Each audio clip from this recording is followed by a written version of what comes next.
Good evening everyone. Last class में देख रहे थे हम लोग एनालिटिक फंक्शन का डिफरेंशियबिलिटी पोलर फॉर्म में और कुछ क्वेश्चंस किए थे।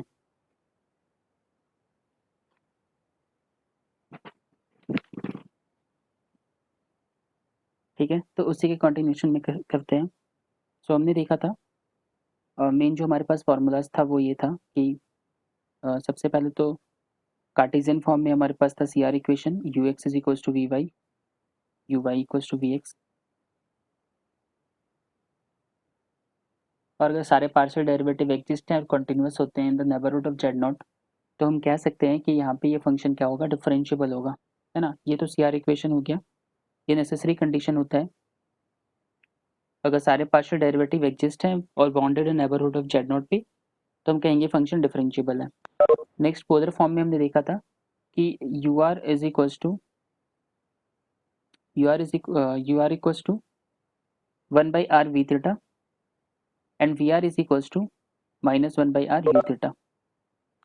ठीक है, ये था हमारे पास। और यहाँ पे हमने देखा था कि डेरिवेटिव हम जब निकालते थे किसी फंक्शन का डेरिवेटिव ऑफ जेड, तो ये होता था हमारे पास u x plus iota times of we x. ठीक है, उसके बाद हम चेंजेस कर करके बहुत सारी चीज़ें बना सकते हैं।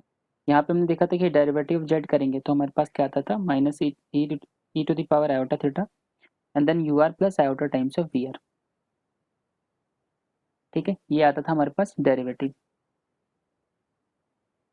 फिर नेसेसरी सफिशिएंट कंडीशन था सी आर इक्वेशन का, और सी आर इक्वेशन के साथ हम कह सकते हैं कि अगर फंक्शन डिफरेंशिएबल हो तो del f upon del z bar भी क्या होता था, जीरो होता था। ठीक है, यहाँ तक हमने देखा था। तो अब इसके आगे देखते हैं। सो नेक्स्ट टॉपिक देखते हैं हम लोग, हार्मोनिक फंक्शन। कि हार्मोनिक फंक्शन क्या होता है। Harmonic function, okay. तो कोई अगर फंक्शन हमारे पास है, कोई अगर फंक्शन है which is from domain, domain का मतलब हुआ ओपन कनेक्टेड। तो डोमेन से लेकर के, डोमेन जो है वो सबसेट है आर स्क्वायर का। ठीक है, आर स्क्वायर से लेकर के ये मैप हो रहा है आर पे। Is said to be harmonic, is said to be is said to be harmonic function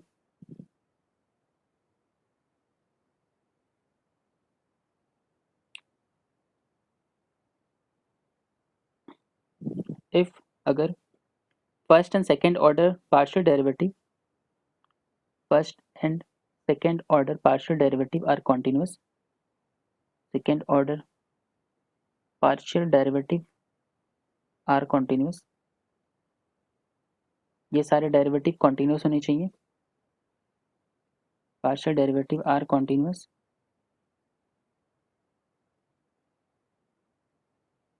and satisfy and f satisfy Laplace equation. ठीक है, satisfies Laplace equation.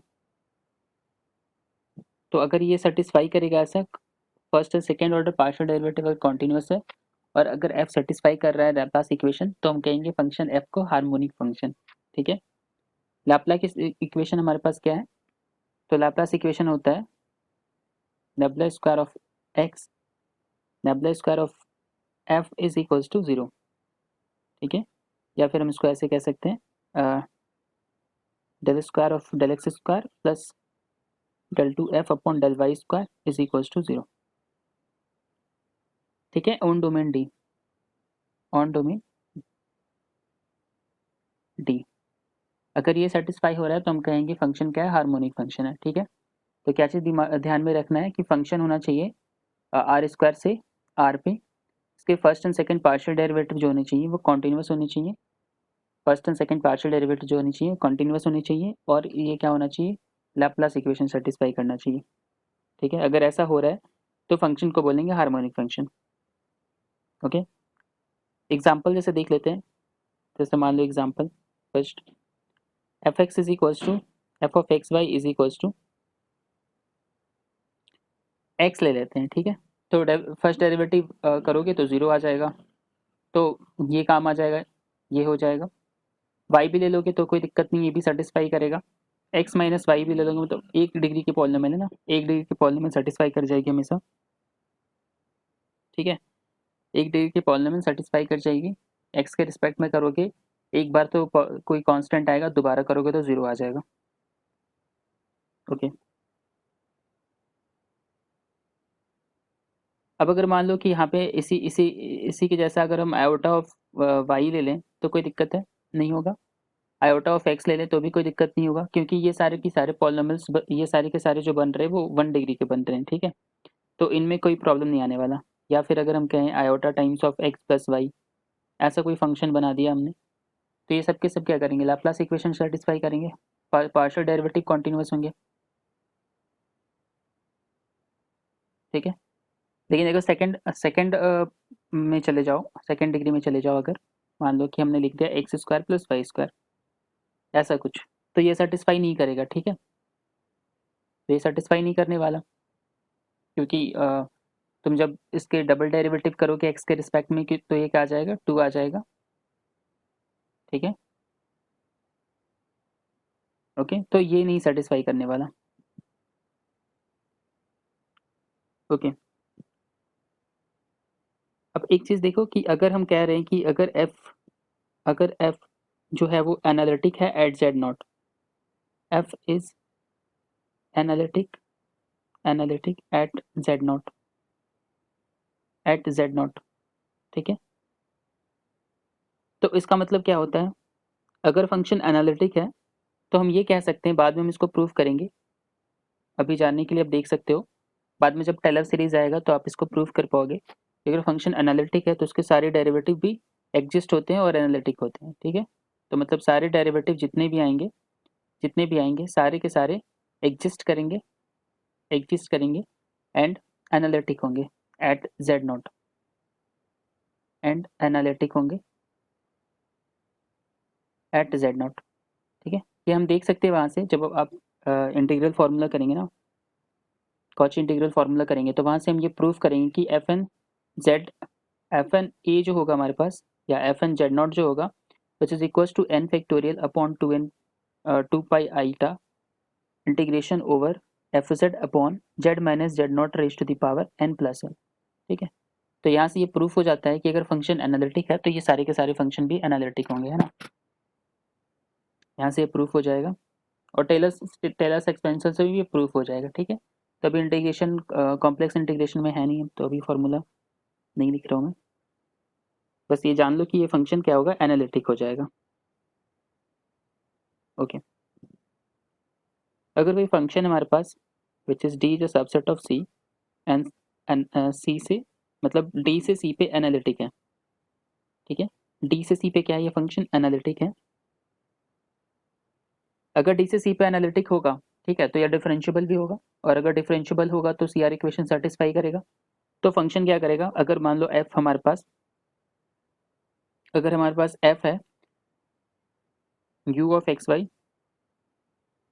Plus iota times of we of x y, तो अगर ये function analytic है तो differentiable होगा, that means you x और सी R equation satisfy करेगा। तो क्या कह सकते हो इसमें, u x is equals to we y, ठीक है, and you Y is equals to minus we x, ऐसे कह सकते हैं। ओके, तो जब हम यू एक्स एक्स करेंगे तो क्या आएगा, ये तो आ गया कि क्योंकि ये सी आर इक्वेशन सेटिस्फाई करता है, एनालिटिक फंक्शन क्या करता है, सी आर इक्वेशन सेटिस्फाई करता है, तो यहाँ से हम ये लिख देते हैं। अब अगर हम यू एक्स एक्स करेंगे तो क्या आएगा, वी ऑफ एक्स वाई, ठीक है, और यू ऑफ देखो यहाँ से क्या आ गया, v x is equals to minus u y, तो हम वी एक्स एक्स अगर करेंगे तो क्या आएगा, minus times of u of x Y.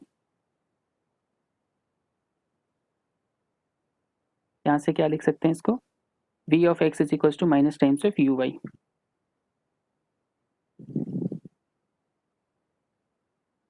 बताओ यहाँ तक ठीक है। u of x x is equals to v of x y, and v of x x sorry u of y y हमें करना चाहिए था, so u Y equals to minus we x है, यू ऑफ वाई वाई करना चाहिए हमें ना। तो u of y y is equals to क्या होगा, minus times of we of x y. Y x, sorry y x. ठीक है, यहाँ तक बताओ ये लाइन सही है। अब अगर हम ऐड कर दें इसको, अगर हम ऐड कर दें u of x x plus u of y y, तो ये ज़ीरो हो जाएगा, मतलब v of x y minus times of v of y x. ठीक है, ये दोनों इक्वल कब होता है, ये दोनों इक्वल कब होता है, ये दोनों इक्वल तब होता है जब दोनों के पार्शियल डेरिवेटिव जो होते हैं वो एग्जिस्ट करते हैं ना, मतलब कॉन्टिन्यूस भी होने चाहिए और पार्शियल डेरिवेटिव एग्जिस्ट भी होना चाहिए। अगर ये दोनों ऐसा काम करता है तो ये दोनों आपस में इक्वल होगा, मतलब एक्स वाई के रिस्पेक्ट में करो या वाई एक्स के रिस्पेक्ट में करो, तो यहाँ पे ये ज़ीरो आ जाएगा। ठीक है, तो हम यहाँ से कह सकते हैं कि u of x x plus u of y y is equals to zero. ठीक है, हमने यहाँ पे क्या यूज़ किया कि अगर x और y का पार्शियल डेरिवेटिव एग्जिस्ट है, मतलब v एक्स वाई जो होगा ये पार्शियल डेरिवेटिव जो होगा वो एग्जिस्ट होगा और कॉन्टिन्यूस होगा, क्योंकि फंक्शन एनालिटिक है इसीलिए। ठीक है, और v ऑफ वाई एक्स भी पार्शियल डेरिवेटिव जो होगा एग्जिस्ट करेगा और कॉन्टिन्यूस होगा। ठीक है, तो अगर ऐसा होता है तो दोनों इक्वल होगा, अदरवाइज इक्वल नहीं होगा। ठीक है, अभी इसके इक्वालिटी पे बहुत सारे थ्योरम्स हैं जिसके जिसकी हेल्प से तुम इक्वल कह सकते हो। तो फिलहाल के लिए u of x x plus u of y y satisfy करेगा। ठीक है, हार्मोनिक फंक्शन, इसका मतलब अगर कोई फंक्शन एनालिटिक है तो उसका रियल पार्ट जो है वो हार्मोनिक फंक्शन को सेटिस्फाई करेगा। सिमिलरली कह सकते हो, सिमिलरली प्रूफ भी कर सकते हो चाहो तो, मैं डायरेक्ट लिख दे रहा हूँ। Similarly v of x x plus v of y y भी क्या होगा, जीरो होगा। ये भी क्या होगा, v of x x and v of y y भी क्या होगा, जीरो होगा। ठीक है यहाँ तक, तो इसका मतलब क्या होगा, फंक्शन एनालिटिक हुआ तो u और v दोनों दोनों क्या करेंगे, हार्मोनिक इक्वेशन सेटिस्फाई करेंगे। ठीक है, मतलब क्या है कि if f is analytic function, if f is analytic function, if f is analytic function, analytic function, then u and v are both harmonic function. अब यहाँ पे देखो हमने लिखा तो है एनालिटिक फंक्शन, ठीक है, पर यूज क्या किया है, डिफरेंशियबिलिटी यूज किया है। डिफरेंशियबिलिटी भी नहीं यूज किया है, उसकी नेसेसरी कंडीशन यूज किया है। तो ये चीज हमेशा ध्यान में रखना कि अगर डिफरेंशियबिलिटी है तो भी एनालिटिक फंक्शन यूज होगा, बोथ आर एनालिटिक फंक्शन। ठीक है, मतलब फंक्शन अगर एनालिटिक है तो उसके रियल और इमेजिनरी पार्ट आप ये जो क्या करेंगे, ये एनालिटिक फंक्शन सेटिस्फाई करेंगे। ठीक है, यहाँ तक बात।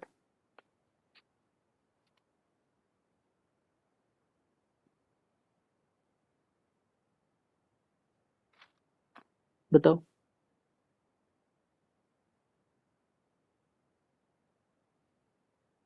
ठीक है,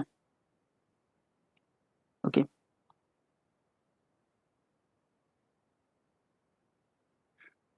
इक्वेशन करते हैं। मान लो कि एफ जेड जो है हमारे पास वो है x square plus y square plus iota times of x square plus sine x cos x plus e to the power z, ऐसा कुछ है मान लो। ठीक है, तो ये फंक्शन कहाँ पे एनालिटिक होगा,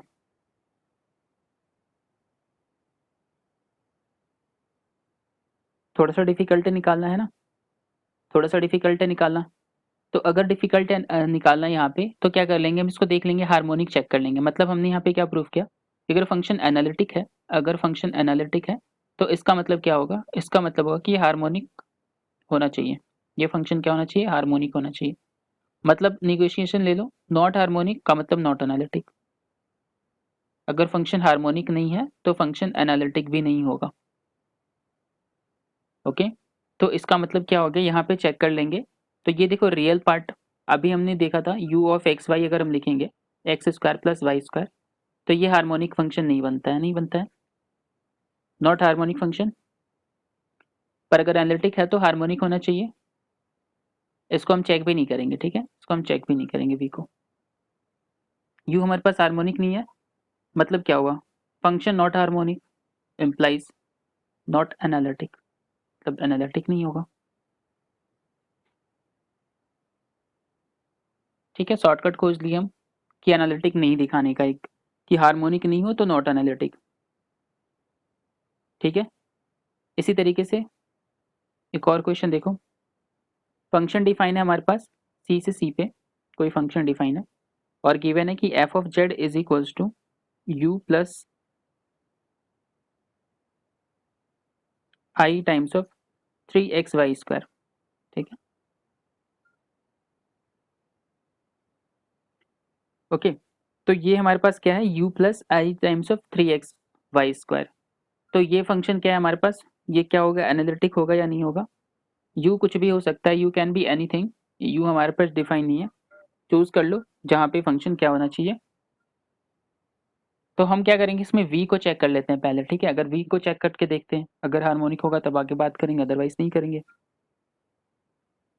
तो del f upon del v square अगर करोगे या डेल एक्स स्क्वायर करोगे, del square v upon del x square करोगे तो क्या आएगा, तो हमारे पास आ जाएगा फर्स्ट टाइम में 3y² और फिर देन करेंगे इसके बाद x के रिस्पेक्ट में तो 0 है ना। फिर अगर करोगे del we upon del y² तो ये हमको पता है कि 0 नहीं आने वाला, ये क्या आ रहा है 2 फिर 1 तो 6x है ना, और सम करोगे तो ये 0 नहीं आने वाला।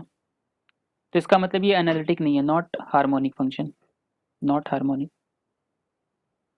हार्मोनिक नहीं है मतलब नॉट एनालिटिक। कोई भी यूज कर लो, फंक्शन एनालिटिक नहीं होगा।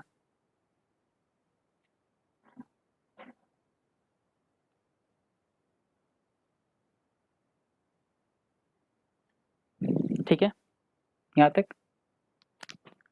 पर बहुत जगह पे प्रॉब्लम भी हो सकता है इसको चेक करने के लिए। लाइक अगर हम कोई फंक्शन लेते हैं, मान लो which is x² minus y² and plus i times of y² minus x², ऐसा अगर कोई फंक्शन ले लेते हैं, ठीक है। चेक करके देखो, u x करोगे तो आएगा तुम्हारे पास 2, u y करोगे तो आएगा तुम्हारे पास -2, दोनों का सम करोगे तो 0 आ जाएगा, ठीक है। v x करोगे तो आएगा, v x करोगे तो आएगा हमारे पास -2 और v y करोगे तो हमारे पास आएगा +2, सम करोगे तो 0।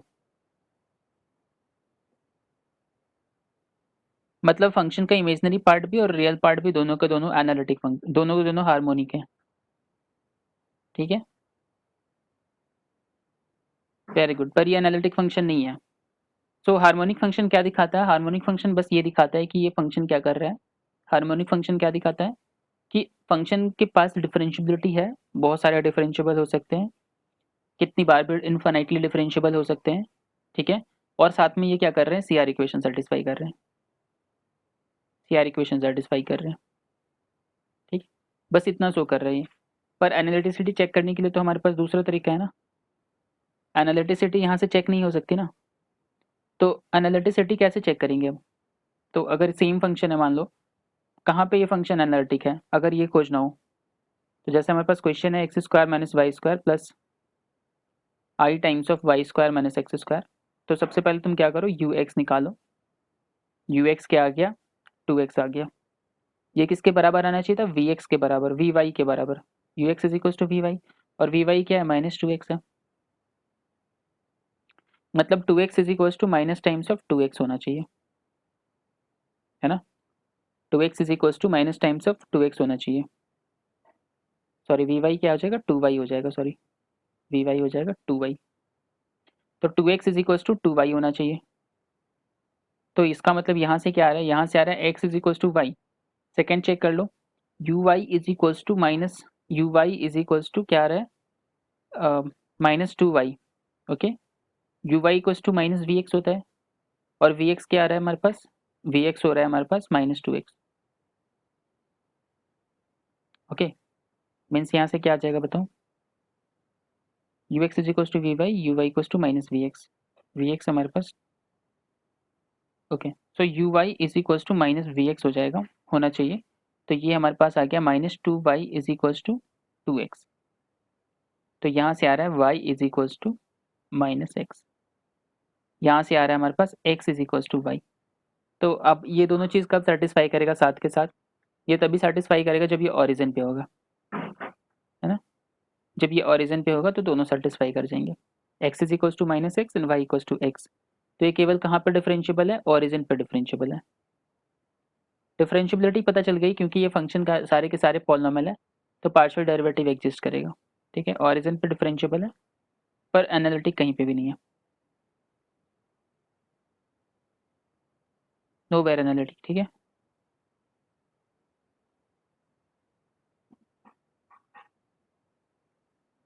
Know where analytic, okay. Now harmonic हो गया। हार्मोनिक कॉन्जुगेट क्या होता है? हार्मोनिक कॉन्जुगेट के बारे में देखते हैं कि हार्मोनिक कॉन्जुगेट किसे कहते हैं।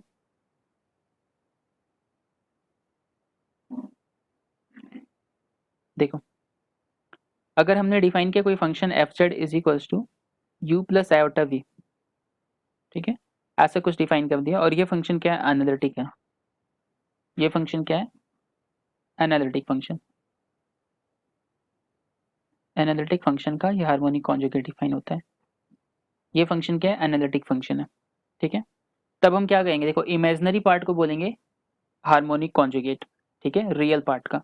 ये हमेशा ध्यान रखना, u is harmonic conjugate of v नहीं बोलेंगे, v is harmonic conjugate of u बोलेंगे, ठीक है।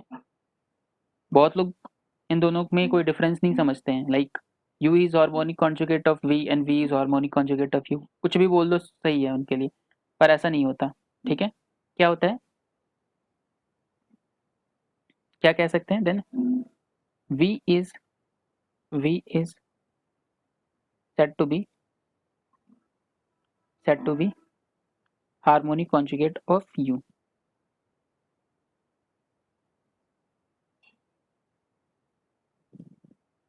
ठीक है। v को बोलते हैं u का हार्मोनिक कॉन्जुगेट। बता रहा समझ में? u को हार्मोनिक कॉन्जुगेट नहीं बोलेंगे v का, v को बोलेंगे हार्मोनिक कॉन्जुगेट u का, अगर function u plus iota v analytic है तो, ठीक है। तो दोनों में डिफरेंस है, v को बोलते हैं हार्मोनिक कॉन्जुगेट u का, मतलब इमेजिनरी पार्ट को बोलते हैं हार्मोनिक कॉन्जुगेट किसका? रियल पार्ट का, ठीक है। इन द केस जब तुम कहोगे कि u is harmonic conjugate of v and v is harmonic conjugate of u, then वो क्या हो जाएगा? देन वो तुम्हारा कांस्टेंट हो जाएगा। v प्लस आई यू ये तुम डिनोट कर रहे हो ना एक्चुअली, तो इमेजिनरी पार्ट क्या है हमारे पास? इमेजिनरी पार्ट तो u हो गया ना, तो तुम कैसे भी डिनोट कर लो, इमेजिनरी पार्ट को हार्मोनिक कॉन्जुगेट बोलेंगे रियल पार्ट का, ठीक है। अब तुम जैसे भी डिनोट करने का मन, तुमको ए प्लस आयोटा बी लिखना है, ए प्लस आयोटा बी लिखो, बी प्लस आयोटा ए लिखना है, बी प्लस आयोटा लिखो,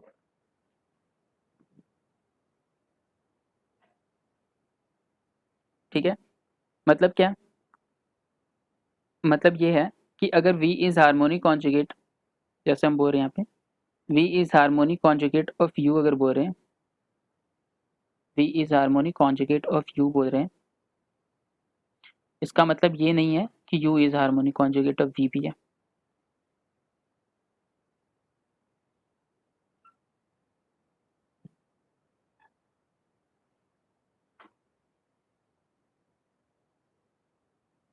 ठीक है।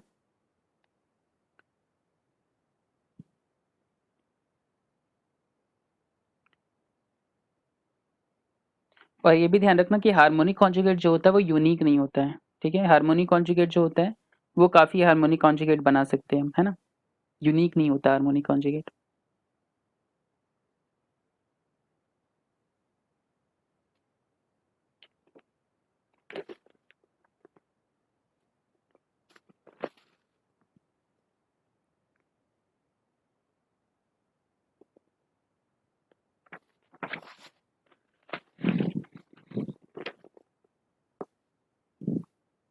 ओके, नाउ अगर हम कह रहे हैं कि मान लो if u and v are harmonic conjugate of each other, u and v are harmonic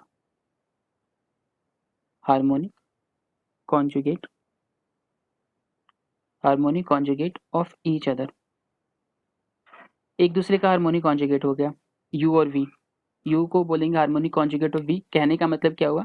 कहने का मतलब है कि f Z is equals to u plus iota v भी एनालिटिक फंक्शन, ये भी एनालिटिक हो गया, ये भी एनालिटिक हो गया, और f Z is equals to v plus iota u भी क्या हो गया? एनालिटिक हो गया। समझ रहे हो? अगर हम कह रहे हैं u and v are both harmonic conjugate of each other, इसका मतलब क्या है कि यू प्लस आयोटा वी भी हार्मोनिक एनालिटिक फंक्शन हो जाएगा and v plus iota u भी एनालिटिक फंक्शन हो जाएगा। ओके तो अगर ये चीज़ फॉलो होगा तो यहाँ से तुम क्या कह सकते हो कि function f is then f is constant function.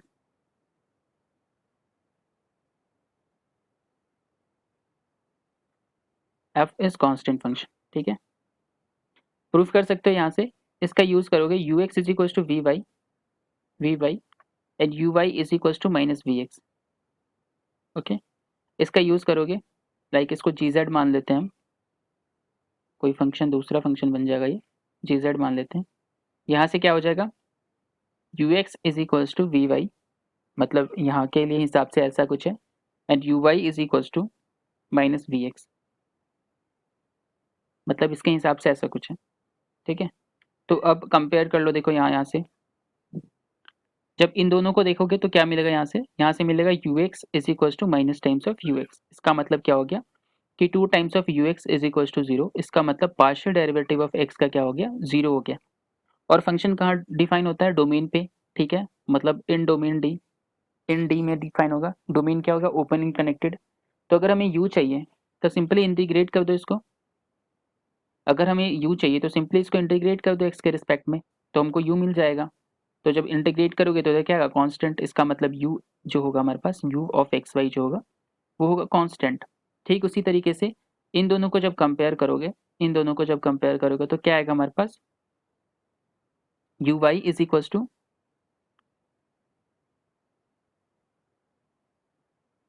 देखो कांस्टेंट हो जाएगा ना। एफ जेड तो एनालिटिक है ही, एफ जेड एनालिटिक होगा तभी हार्मोनिक कॉन्जुगेट बोलेंगे, ठीक है। कांस्टेंट आ गया तो एनालिटिक हो ही जाएगा।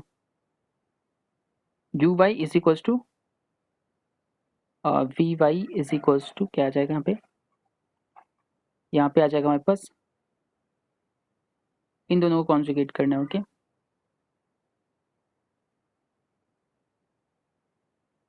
ओके सो यहाँ पे आ जाएगा V Y is equal to minus times of V Y. इसका मतलब क्या हो गया, इसका मतलब हो गया कि V x is equal to क्या आ जाएगा यहाँ से, V x is equal to minus of we X, कुछ भी आ जाए, एक ही इक्वेशन से हम निकाल सकते थे वैसे तो यहाँ से आ जाएगा V x is equal to zero.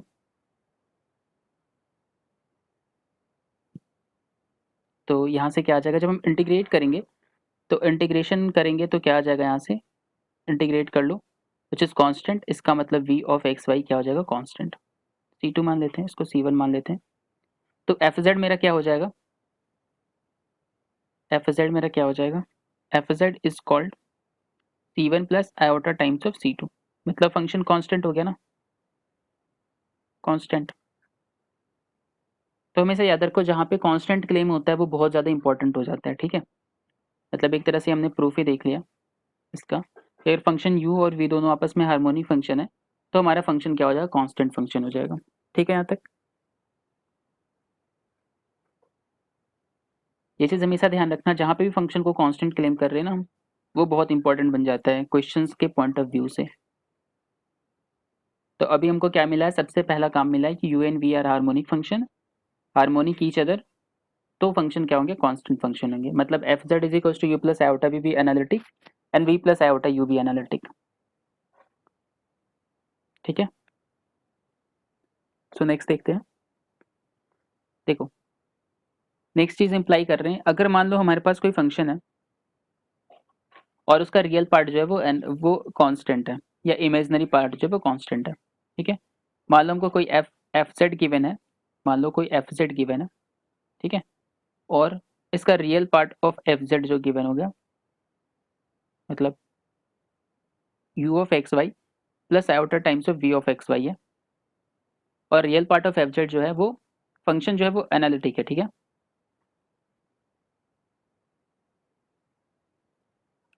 और real part of F Z जो है कांस्टेंट है,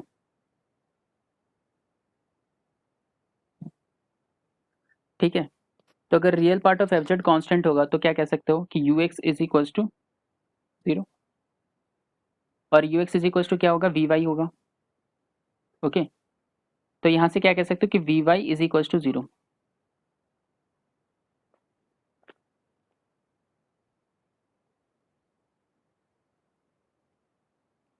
हार्मोनिक कॉन्जुगेट की डेफिनेशन अभी तो बताया मैं, फंक्शन एनालिटिक होता है तो v को कहते हैं हार्मोनिक कॉन्जुगेट ऑफ u, ठीक है। हार्मोनिक कॉन्जुगेट हमेशा रिस्पेक्ट में आता है, ठीक है, कि v is said to be harmonic conjugate of u, एक दूसरे के रिस्पेक्ट में, दो चीजें होनी चाहिए ना कॉन्जुगेट के लिए, तो v को बोलेंगे u का कॉन्जुगेट। तो यहाँ से वी वाई जब जीरो होगा और ये फंक्शन एनालिटिक है मतलब डोमेन पर डिफाइंड होगा, तो हम क्या कहेंगे इसको कि v ऑफ एक्स वाई जो हो गया वो क्या हो गया हमारे पास, कांस्टेंट। यहाँ से रियल एफ जेड कॉन्स्टेंट था, मतलब u ऑफ एक्स वाई क्या था हमारे पास, c1। और अब बस हमने क्या किया, सी आर इक्वेशन का यूज़ किया and v of x Y भी कांस्टेंट दिखा दिया। तो मतलब अगर फंक्शन एनालिटिक है और रियल पार्ट अगर मेरे पास कांस्टेंट है, तो हम यहाँ से क्या क्लेम कर सकते हैं कि हमारा फंक्शन जो होगा वो क्या होगा, कांस्टेंट फंक्शन होगा, ठीक है।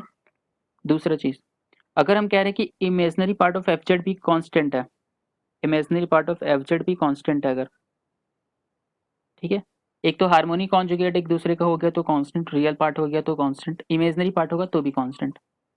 इसका मतलब v of x Y is equal to c1 मान लो, c2 मान लेते हैं, चलो सेम चीज़ कर रहे हैं। यहाँ पे एफ जेड है क्या, एक्चुअली एफ जेड है c1 plus iota times of c2, okay. और अगर फंक्शन एनालिटिक है तो ux is equal to we Y, और वी वाई कॉन्स्टेंट है तो जीरो, इसका मतलब u of x is equal to zero. इसका मतलब इंटीग्रेट करो इसको, तो u of x Y is equal to क्या आ जाएगा, c1।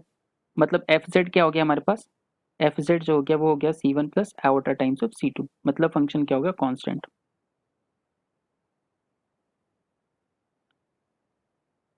बोलो ठीक है। तो हमने तीन स्टेटमेंट्स देखे हैं अभी तक, तीन स्टेटमेंट अभी तक देखे हैं। एक तो यू एंड वी आपस में हार्मोनिक कॉन्जुगेट हो जाएंगे, यू एंड वी आपस में हार्मोनिक कॉन्जुगेट हो गए तो constant, real part F Z अगर हमारे पास कांस्टेंट है तो कांस्टेंट, और imaginary part of F Z constant है तो कांस्टेंट।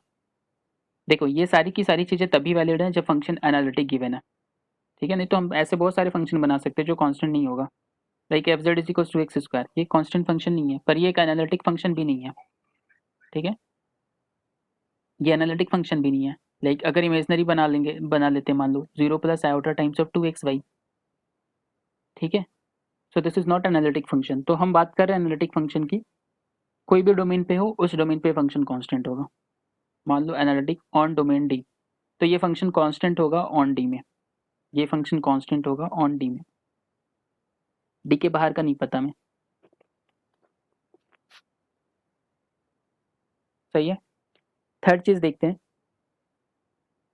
थर्ड चीज देखते हैं, अगर मान लो एफ मॉड ऑफ एफ जो है ये कांस्टेंट हो जाता है, फंक्शन एनालिटिक लेके रखा हमने, मॉड ऑफ एफ जो है वो कांस्टेंट हो जाता है। तो सबसे पहले देखो एफ जो हम डिफाइन करते हैं एफ ऑफ जेड, वो क्या होता है, you of x Y plus after times of we of x Y, ये होता है।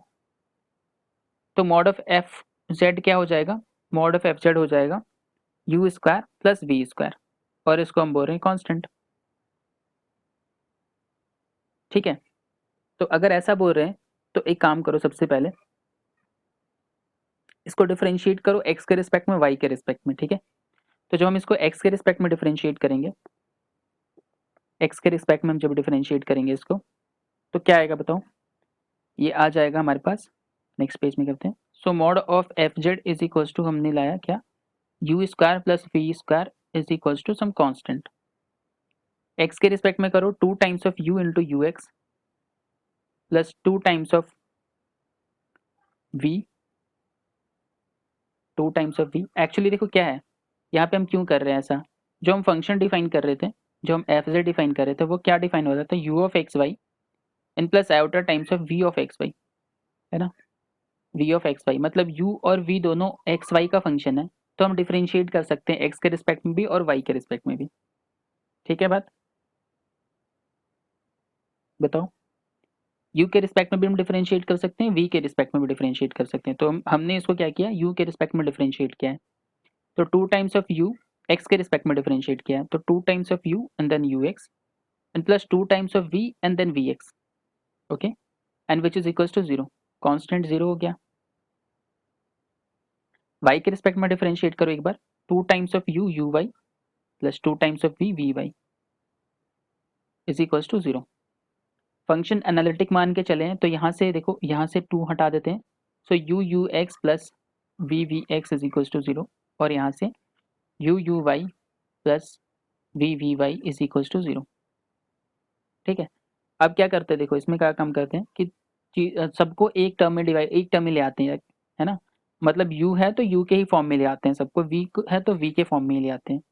तो हम इसको ले आते हैं ऐसा कुछ u u x, v को u में चेंज कर लेते हैं, तो v तो चेंज नहीं होगा, vx चेंज हो जाएगा, क्योंकि फंक्शन एनालिटिक है तो ux is equal to we Y and you Y is equal to minus we X. इसका यूज़ करेंगे तो ये हमारे पास क्या आ जाएगा, minus times of you Y हो जाएगा। Then u times of you Y as it is, V Y को कन्वर्ट कर दो, u times of you Y, V Y को कन्वर्ट करके हम इसको क्या कर सकते हैं, यू एक्स लिख सकते हैं। मतलब क्या कन्वर्ट हो गया, u times of U X minus V times of you Y is equals to 0। और दूसरा हो गया हमारे पास u times of you Y, u times of you Y plus V times of U X. Change करके लिख लेते हैं इसको, v times of U x plus u times of you Y. बोलो ठीक है, अभी तक लिख सकते हैं ऐसा।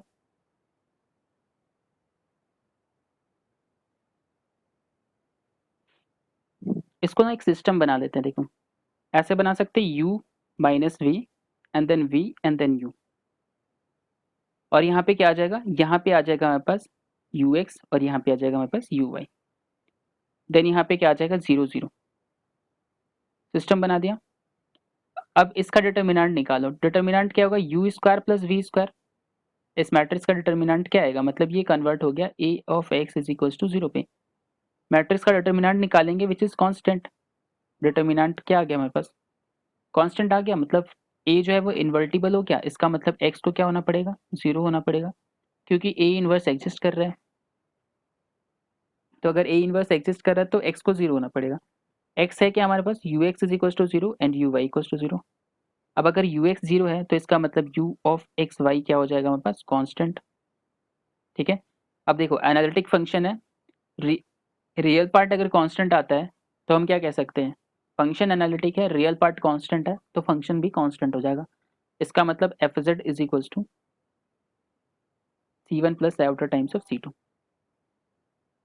देखो बस कांस्टेंट क्लेम कर रहे हैं, जीरो क्लेम नहीं कर रहे हैं यहाँ से। ठीक है अभी तक।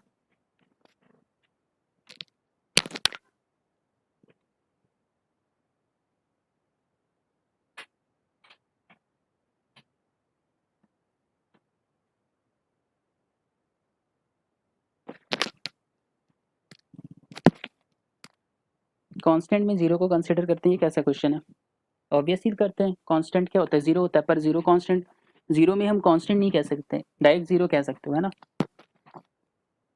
अगर किसी फंक्शन में लिखा हुआ है कि फंक्शन कांस्टेंट है तो इसका मतलब ये नहीं कि वो जीरो है, ठीक है, लेकिन अगर जीरो लिखा हुआ है तो वो डायरेक्टली जीरो है ना, तो हम जीरो क्लेम नहीं कर रहे हैं।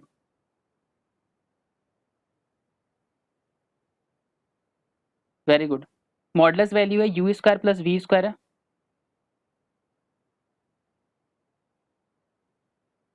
You square plus we square है, बताओ पॉजिटिव वैल्यू होगा कुछ, मॉड वैल्यू क्या होता है, greater than equal to zero.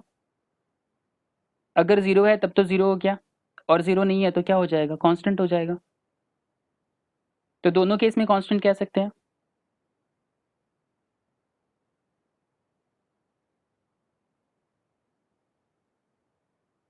अगर तुम U square plus we square को जीरो कह रहे हो, इसका मतलब सिंपल सा बात है कि तुम्हारे यू भी जीरो है और वी भी जीरो है, तो उस केस में जीरो फंक्शन है। ठीक है,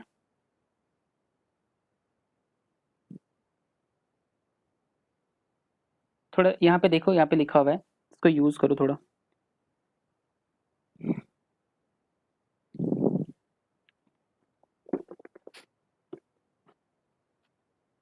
ओके, सो अभी तक हमने चार चीजें देखी। u एंड v अगर एक दूसरे के हार्मोनिक कॉन्जुगेट है तो कांस्टेंट, रियल पार्ट अगर कांस्टेंट है तो कांस्टेंट, इमेजिनरी पार्ट है कांस्टेंट तो कांस्टेंट, मॉड एफ कांस्टेंट है तो कांस्टेंट। ठीक है, सारी की सारी चीजें वैलिड किस पे होती हैं, एनालिटिक फंक्शन पे। ठीक है, इंटायर फंक्शन अलग चीज है, एनालिटिक फंक्शन अलग चीज है। ठीक है, ये सारी ऑन डोमेन डी पे डिफाइंड है। तो बहुत सारे रिजल्ट ऐसे हैं जो इंटायर फंक्शन पे तो डायरेक्ट बन जाते हैं, लाइक लीवर्लिज थ्योरम को हम यूज़ करेंगे तो वहाँ से कह सकते हैं। और भी बहुत सारे तरीके हैं, लाइक तुम पिकार्ड्स थ्योरम ले लोगे। पिकार्ड्स थ्योरम कहता है कि जो भी एनालिटिक फंक्शन, जो भी इंटायर फंक्शन होता है, वो एटमोस्ट एक पॉइंट स्किप कर सकता है, ठीक है। अगर एक पॉइंट स्किप नहीं करता है, 2 पॉइंट स्किप करता है, तो कांस्टेंट हो गया, ठीक है। अगर कोई पॉलिनोमियल फंक्शन है, अगर कोई भी एक पॉइंट स्किप कर जाता है तो वो कांस्टेंट हो जाएगा। पॉलिनोमियल फंक्शन के रेंज में सारा का सारा सी आता है। तो ऐसे बहुत सारे चीज़ वहाँ से भी बनेंगे कांस्टेंट के, ठीक है। तो वहाँ पे यूज़ होगा इंटायर फंक्शन का। अभी हम एक छोटे से डोमेन पे काम कर रहे हैं, कोई भी डोमेन हो सकता है, फंक्शन एनालिटिक होगा, ठीक है। फंक्शन हमारे पास एनालिटिक होगा और एनालिटिक के बेस पे हम ये सब कुछ कह रहे हैं, ठीक है। फोर्थ, वैसे तो फिफ्थ है पर यहाँ पे फोर्थ है हमारे पास। तुम फिफ्थ भी डिफाइन कर सकते हो इसको, तो ये हमारे पास फोर्थ है।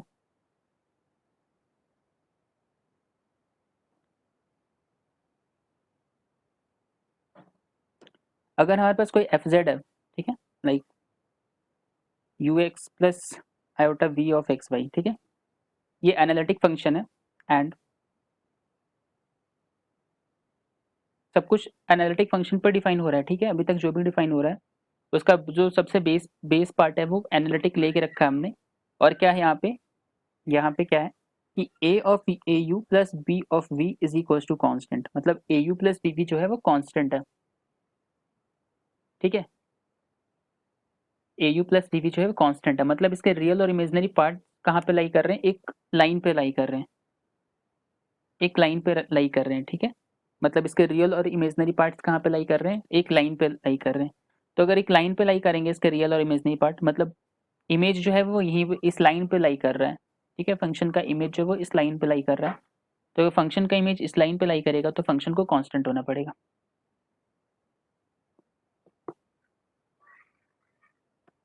ठीक है। तो देखो कैसे डिफाइन करेंगे यहाँ पे, एक जी जेड बनाते हैं हम, A minus iota B times of F Z.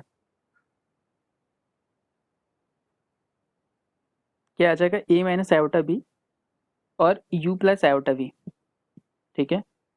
F Z हमारा एनालिटिक फंक्शन है, तो जी जेड भी हमारे पास क्या होगा, एनालिटिक फंक्शन होगा, यहाँ तक ठीक है। जी जेड भी क्या होगा हमारे पास, एनालिटिक फंक्शन होगा। अब इसको क्या लिख सकते हैं, देखो A U plus B V and plus iota times of A V and minus B U, ऐसे लिख सकते हैं। जी जेड क्या होगा, एफ जेड एनालिटिक है तो जी जेड भी एनालिटिक फंक्शन होगा,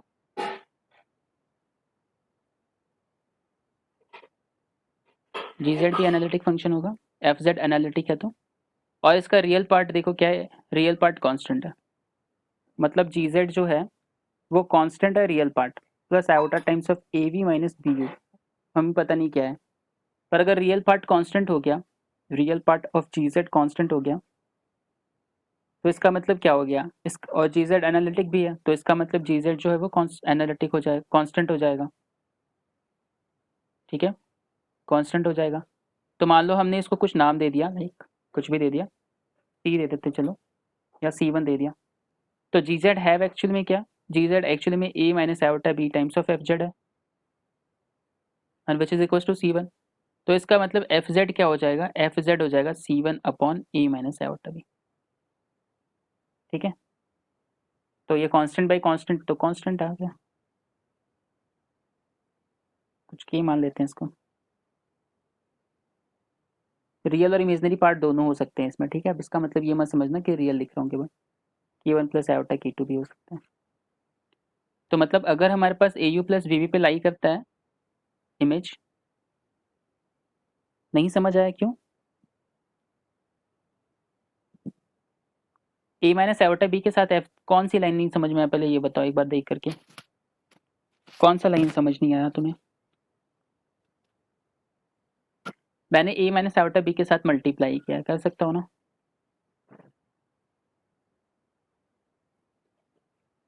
ए माइनस आयोटा बी के साथ मल्टीप्लाई करने से क्या है, ये हमारे पास रियल पार्ट बन गया। हाँ, रियल पार्ट बनाने के लिए कर रहे हैं क्योंकि ये किसी एनालिटिक फंक्शन का रियल पार्ट बन जाएगा। रियल पार्ट कांस्टेंट तो जीजेड कांस्टेंट और जीजेड कांस्टेंट तो एफ कांस्टेंट।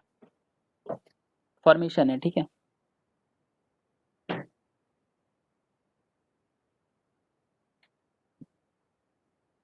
फॉर्मेशन किया है, ठीक है, डिफरेंट तरीके का फॉर्मेशन किया। देखो इस दोनों को मैच करने के लिए फॉर्मेशन किया गया है, इसके और इमेज यहाँ पे इन दोनों को फॉर्मेशन इक्वल करने के लिए। तो कांस्टेंट आ गया रियल पार्ट इस हिसाब से, और फिर तुम इसको कांस्टेंट कह सकते हो।